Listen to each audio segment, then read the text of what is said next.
Jésus est notre repos. Il est notre repos. La Bible nous dit qu'un jour nous allons connaître le repos éternel. Le repos éternel. Lorsque le peuple juif est entré à Canaan, ils pensaient qu'ils sont arrivés, que c'était la destination finale. Mais on les a dit non, il y a notre repos. Il y a notre repos, ce repos qui est éternel. Ce repos où nous allons déposer tout. Il n'y aura pas de travail, il n'y aura pas de douleur, il n'y aura pas de deuil, il n'y aura pas de souffrance, il n'y aura pas toutes ces choses-là. Un jour, nous allons connaître ce repos-là, ce repos éternel. Alléluia, alléluia, gloire à Dieu. Dernièrement, nous sommes en train de parler sur cette parole qui dit de faire aux autres ce qu'on voudrait qu'on fasse pour nous. Amen. Gloire à Dieu. Est-ce que ça vous bénit? Ou donc vous dites vraiment ça c'est amer. C'est dur à avaler. Amen. Alléluia. Il ne faut pas seulement manger la nourriture comme des bébés. Mais nous devons chercher aussi à manger la nourriture solide aussi. Amen. Même si ça fait mal, même si c'est amer, mais on doit manger cette nourriture-là. Parce que c'est une nourriture qui nous libère, qui nous fait du bien spirituellement. Parce que nous ne sommes pas là pour nous flatter, mais nous sommes là pour nous dire la vérité. Parce que Jésus a dit, vous connaîtrez la vérité et la vérité vous affranchira. Et celui que tu aimes, tu lui dis la vérité. Celui que tu n'aimes pas, tu le flattes. Celui que tu n'aimes pas, tu ne lui dis pas, tu lui dis ce qu'il veut entendre. Mais si tu aimes une personne, donc tu lui dis les vraies choses. Même si ça fait mal, mais c'est pour son bien. C'est pour qu'il puisse guérir. C'est pour qu'il puisse changer, être transformé. J'aime Jésus. Jésus donc disait la vérité. Il ne passait pas à côté, mais il te disait la vérité. Même si ça te fait mal, même si tu dis, mais comment Jésus tu peux me dire ça? Mais c'était pour ton bien, c'était pour le bien de cette personne-là. Alléluia. Amen. Alors donc, sans tarder, nous allons lire dans 1 Corinthiens chapitre 4, verset 7. 1 Corinthiens chapitre 4, verset 7. Nous sommes là. Alléluia. Nous allons lire tous ensemble, on lit en même temps. 1, 2, 3. Car qui est-ce qui te distingue? Qu'as-tu que tu n'aies reçu? Et si tu l'as reçu, pourquoi te glorifies-tu comme si tu ne l'avais pas reçu? Car qui est-ce qui te distingue? Qu'as-tu que tu n'aies reçu? Et si tu l'as reçu, pourquoi te glorifies-tu comme si tu ne l'avais pas reçu? Alléluia. Tout ce que nous avons, nous l'avons reçu de la part de Dieu. Rien qui est à nous. Tout ce que tu as. Te dis donc ne te glorifie pas. Ne dis pas donc que c'est moi. Ne dis pas donc que j'ai travaillé pour. Ne dis pas donc que j'ai payé le prix pour. Mais tout ce que tu as, tu l'as reçu. Tu l'as reçu. Lorsque tu essaies de regarder à l'origine même, tu vas trouver qu'il y a la main de Dieu derrière tout ce que tu as. Lorsque tu essaies de regarder, parce que des fois on a la misère à se positionner, à s'arrêter et aussi à méditer, à regarder notre vie. Lorsque tu vas t'arrêter, tu vas voir que dans tout ce que tu as, Dieu est derrière ça. La base de tout, c'est Dieu. L'origine de tout, c'est Dieu. J'aime toujours dire donc, que la femme, c'est Dieu qui te donne la femme. C'est Dieu qui te donne les enfants. C'est Dieu qui te donne le travail. C'est Dieu qui te donne toutes ces choses-là. C'est Dieu qui te le donne. Alors donc, ne te glorifie pas. Ne te glorifie pas. Ne dis pas donc que c'est moi. Ne dis pas donc que c'est parce que j'ai travaillé fort. J'ai travaillé fort. Il y a ceux qui travaillent fort, qui se lèvent le matin, qui circulent, mais ils n'ont rien. Ils rentrent à la maison sans rien. Mais toi, lorsque tu sors, donc Dieu te bénit, il te donne quelque chose à rentrer avec à la maison. Tu dois bénir Dieu et dire merci à celui qui t'a donné. Alléluia. Donc nous sommes en train de dire, fais aux autres ce que tu voudrais qu'on fasse pour toi. Alors donc nous allons voir un homme qu'on a fait du bien. Mais cet homme, au lieu de retourner le bien, il a fait le mal. Et ça va nous enseigner nous aussi. Parce que Dieu veut changer notre cœur. Dieu veut que nous puissions avoir le même cœur que lui. Un cœur rempli de bonté. Des fois, on aime dire donc, le Dieu de bonté. Il renouvelle ses bontés chaque matin. Lorsqu'on se réveille, il renouvelle ses bontés. Et il aimerait que nous aussi, nous soyons remplis de bonté. Que nous soyons comme lui. Alléluia. Amen. Alors nous allons lire dans Matthieu. Matthieu chapitre 18. À partir du 21 jusqu'à 35. C'est là où on trouve notre histoire. Nous allons apprendre sur cet homme-là. Matthieu 18, 21 à 35. Est-ce que nous sommes là? Alléluia. Il est écrit, alors Pierre s'approcha de lui et dit, Seigneur, combien de fois pardonnerai-je à mon frère lorsqu'il péchera contre moi? Sera-ce que jusqu'à 7 fois? Jésus lui dit, je ne te dis pas jusqu'à 7 fois, mais jusqu'à 70 fois 7 fois. Amen. C'est pourquoi le royaume des cieux est semblable à un homme qui voulut faire rendre compte à ses serviteurs. Quand il s'est mis à compter, on lui en amena un qui devait 10 000 talents. Comme il n'avait pas de quoi payer, son maître ordonna qu'il fût vendu. Lui, sa femme, ses enfants et tout ce qu'il avait, et que la dette fût acquittée. Le serviteur se jeta à terre, se prosterna devant lui et dit, Seigneur, aie pitié envers moi, je te paierai tout. Et mis de compassion, le maître de ce serviteur le laissa aller et lui remit la dette. Après qu'il fut sorti, ce serviteur racontera un de ses compagnons qui lui devait sans dénier.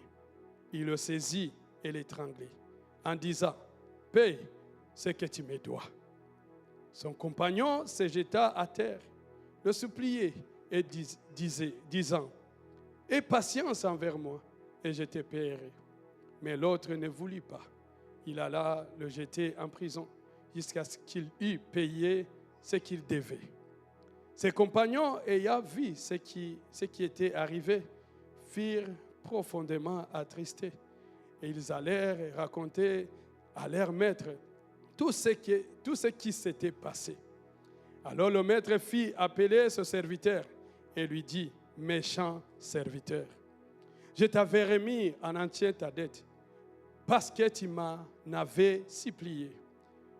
Ne devais-tu pas aussi avoir pitié de ton compagnon, comme j'ai eu pitié de toi? Et son maître, irrité, le livra au bourreau, jusqu'à ce qu'il eût payé tout ce qu'il devait. C'est ainsi que mon Père céleste vous traitera, si chacun de vous ne pardonne à son frère de tout son cœur. Que Dieu nous aide. Amen. C'est l'histoire de cet homme. Et j'aimerais que toi aussi, donc, tu te mets à la place de cet homme. Comme si c'était toi. Amen. C'était toi. Qui devait donc ces sommes d'argent. J'ai essayé de chercher combien d'argent donc, il devait à ce moment-là. C'est beaucoup, beaucoup d'argent. Parce qu'on nous dit que 10 000 talents représentent une somme inestimable pour cette époque. En valeur moderne, basée sur le salaire d'un ouvrier, environ 20 ans de travail par talent. Donc, il fallait qu'il travaille 20 ans. 20 ans pour payer juste un talent. Et lui, il devait combien? 10 000 talents. Donc, cela équivaut à plus de 3,5 milliards de dollars canadiens. Donc, ça veut dire, donc, si on calcule, donc, il fallait qu'il paye pour 200 000 ans en train de travailler pour payer son maître. Amen. Alors, donc, avec toutes ces dettes, donc, on lui dit, donc, va, tu ne payes rien. Tu es acquitté, tu ne me dois rien. Donc, si c'était moi et toi, donc, qu'est-ce qu'on allait faire? C'est venir ici à l'église, en train de louer Dieu, en train de dire, voilà, je vais témoigner, Dieu m'a fait du bien. Parce que, donc, je n'ai plus de dette. Cette dette qui pesait sur moi, cette dette où on demandait que ma femme, mes enfants, tout ce que je possède, j'allais perdre tout ça. Même s'il allait donner tout ça, il n'allait pas payer cette dette-là. Et on lui pardonne. On lui dit, donc va, tu ne payes rien. Alléluia. Et lui, donc, il devait pas beaucoup d'argent. Pas beaucoup d'argent. Donc, si on compare, donc, il devait aux environs de 15 000 dollars. 15 000 dollars. Mais, je m'excuse, je me mélange dedans. C'est son prochain qui lui devait 15 000 dollars.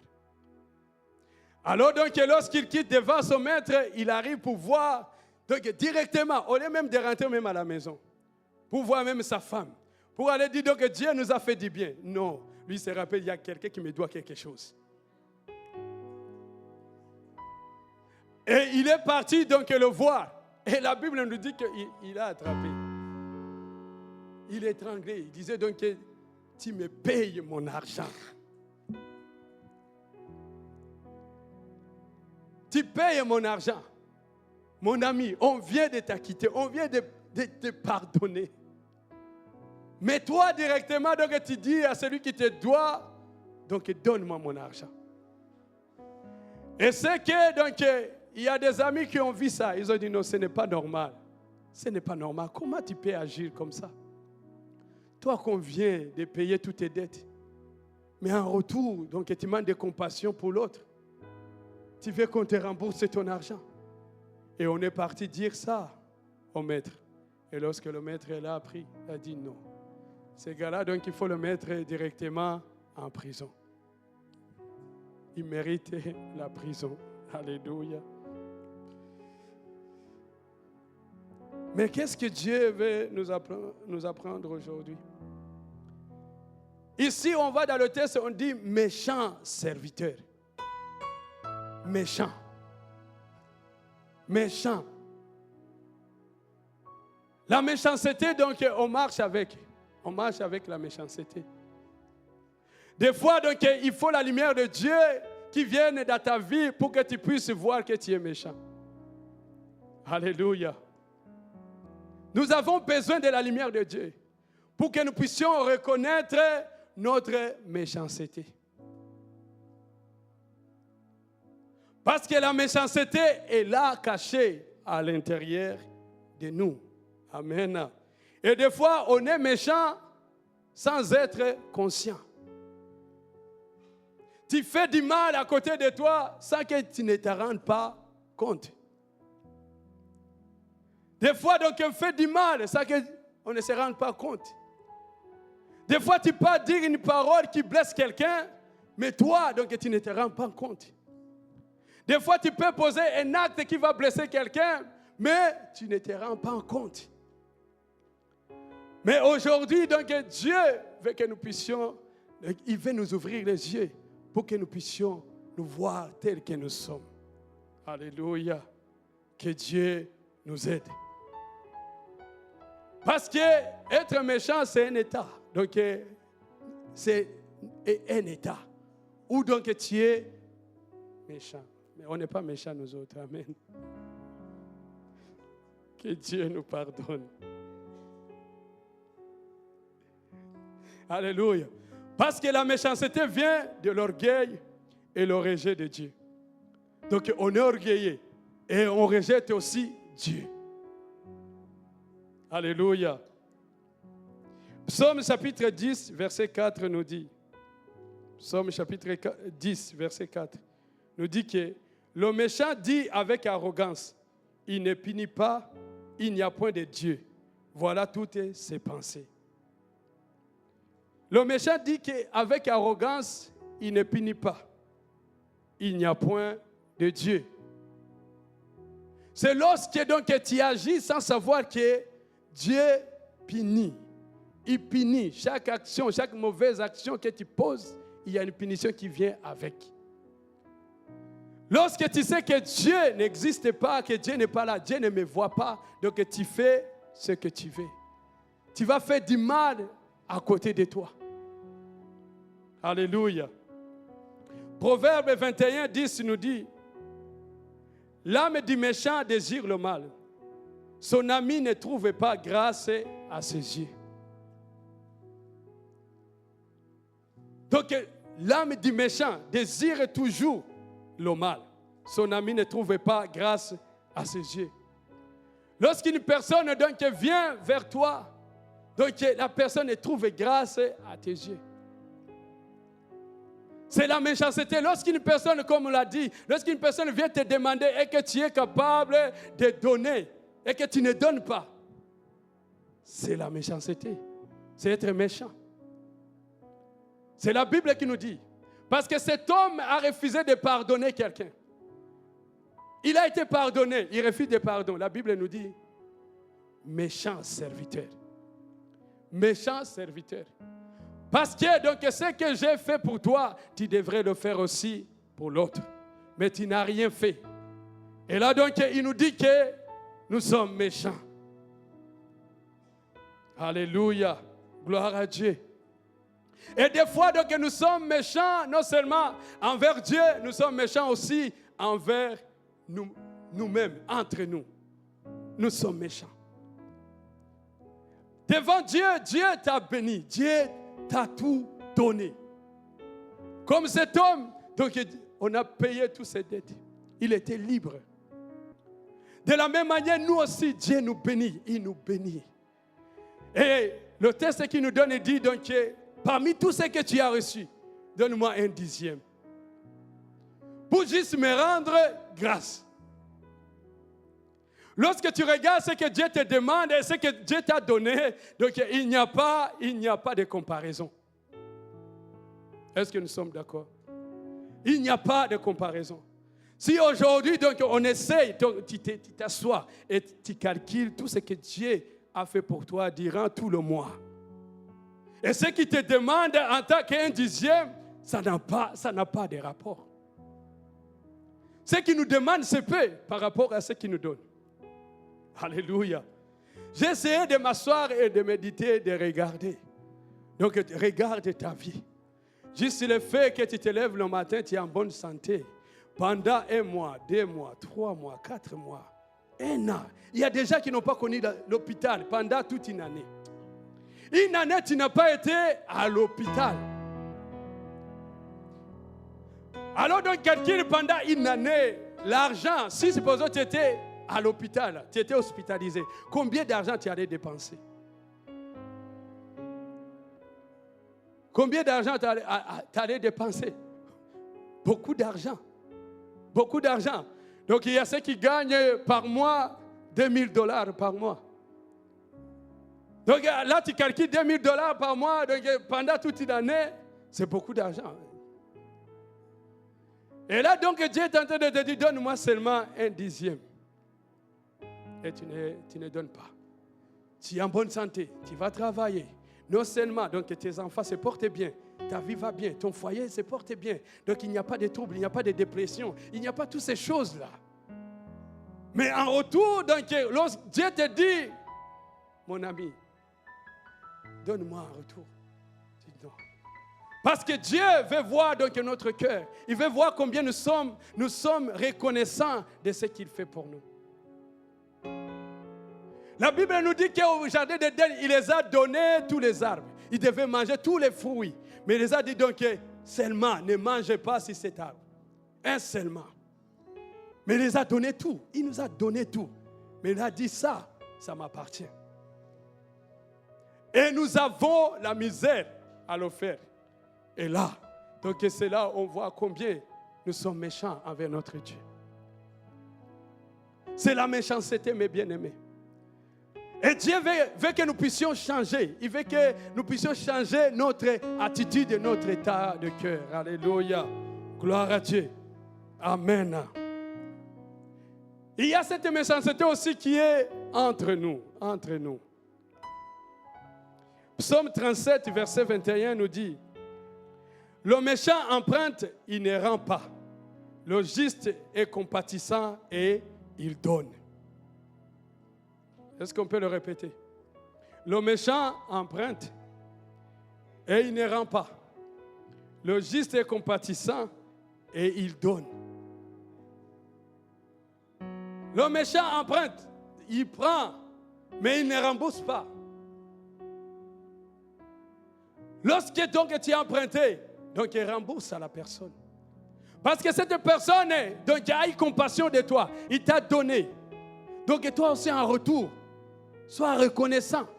Retourne à celui qui t'a donné. Parce que des fois, donc, tu peux être une source qui pousse à la personne de pécher contre Dieu. De murmurer, de se lamenter, de dire, moi je ne donnerai plus. Il y a des gens donc, qui vont être privés de la bénédiction à cause de toi. Que Dieu nous aide. Alléluia.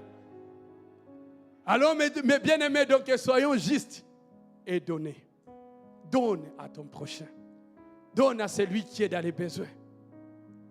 Parce que si Dieu nous a dit, donc si quelqu'un vient te voir et qui te demande, donnez-lui. Donc ça veut dire que moi je t'emprunte avec un bon cœur. Mais je m'attends à toi aussi que tu puisses aussi me retourner. Alléluia. Avec un bon cœur. Que Dieu nous aide. Et Psaume 36, 3, 4 nous dit, car il se flatte à ses propres yeux pour consommer son iniquité, pour assouvir sa haine. Les paroles de sa bouche sont fausses et trompeuses. Il renonce à agir avec sagesse, à faire le bien. Il renonce à agir avec sagesse et à faire du bien. Donc les paroles fausses, trompeuses. Ça, c'est être méchant. Lorsque tu agis de cette manière, donc Dieu dit que nous sommes méchants. Et aujourd'hui, donc, il veut que nous puissions revenir parce qu'il nous aime. Il veut nous changer. Il veut nous donner un cœur rempli de bonté. Un cœur rempli de bonté pour que nous puissions être comme lui. Alléluia. Il est celui qui remet les dettes. Il est celui qui pardonne. Lorsque seulement tu dis, oui Seigneur, donc je viens, Dieu te pardonne. Il te reçoit. Alléluia. Gloire à Dieu. Que Dieu nous aide. Que Dieu nous aide. Parce que donc on peut être méchant dans ce qu'on dit, dans les paroles. Des fois tes paroles blessent quelqu'un, mais tu ne le sais pas. Mais la personne a mal à cause de toi. Des fois donc une personne te demande, j'étais là, je m'imaginais, je me disais donc ma femme qui fait tout pour moi, elle fait tout, donc elle prend soin de moi. Est-ce que si elle me demande quelque chose, je vais refuser?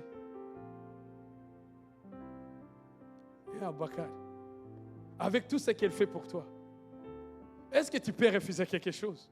Non. Parce que lorsque tu regardes tout le travail qu'elle fait à la maison, pour que toi, tes enfants puissent être bien portants, et qu'elle te demande seulement, amène-moi un sac de lait au Maxi, ça devient un problème. Ça, c'est être méchant.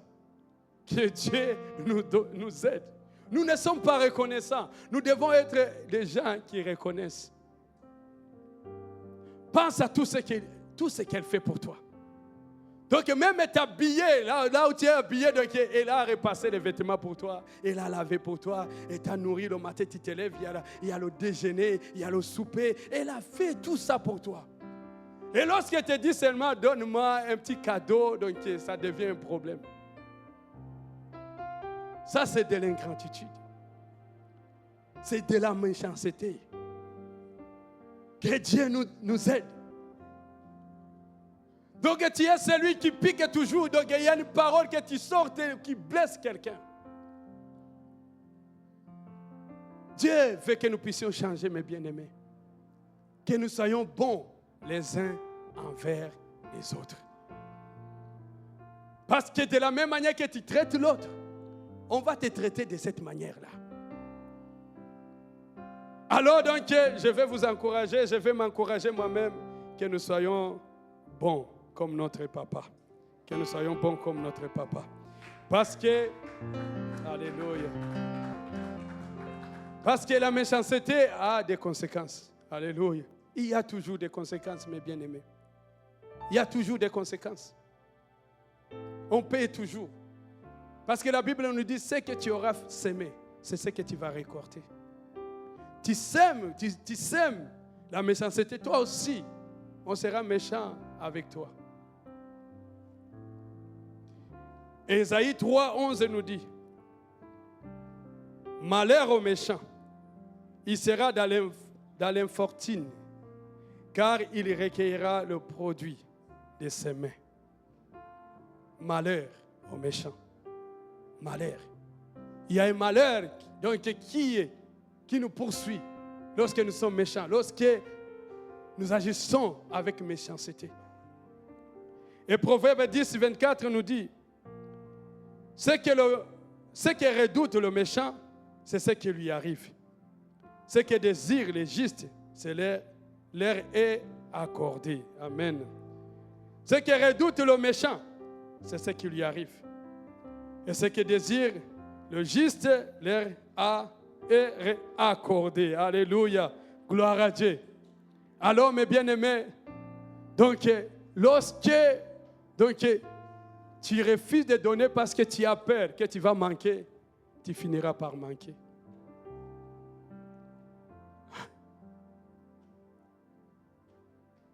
Ce que tu as peur, ce que tu redoutes, c'est ce qui va t'arriver. Lorsque tu as peur d'agir, de faire le bien, parce que tu as peur, oh, ceci va m'arriver, c'est ce qui va t'arriver. Mais donc, cherchons à être justes, à pratiquer la justice. Et lorsque nous allons pratiquer la justice, tout ce que nous allons désirer nous sera accordé. Dieu va nous donner. Alléluia, il va nous donner. Il va nous donner. Alors donc nous allons prier. Tu vas prier pour toi-même. Tu vas prier. Donc je prie que le Saint-Esprit puisse t'éclairer. Que tu puisses te voir. Regarde ta vie. Regarde ta vie envers Dieu.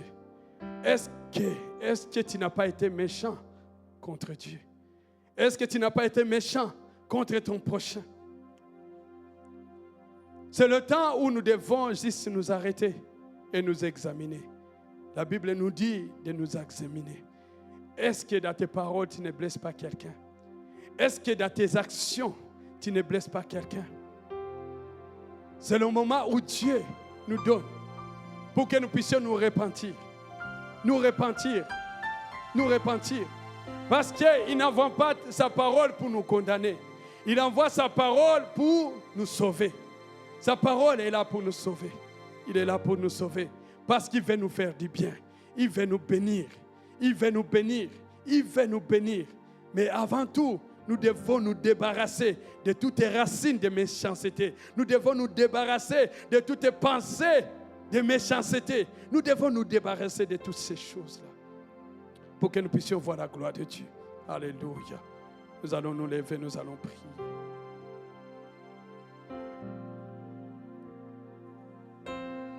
Alléluia.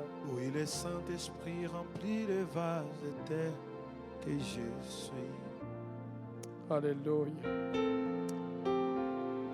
Oui, le Saint-Esprit remplit le vase de terre que je suis. Jésus. Oui, le Saint-Esprit remplit le vase de terre que je suis. Oui, le Saint-Esprit remplit le vase de terre que je suis.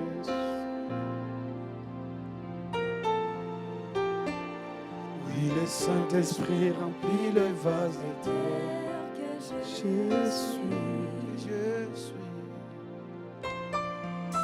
Oui, le Saint-Esprit remplit le vase de terre que je suis. Alléluia. Oui, le Saint-Esprit remplit le vase de terre que je suis. Le Saint-Esprit remplit le vase de terre que je suis. Oui, le Saint-Esprit. Oui, le Saint-Esprit remplit le vase de terre que je suis. Remplis les vases, remplis les vases. Oui, le Saint-Esprit remplit le vase de terre que je suis.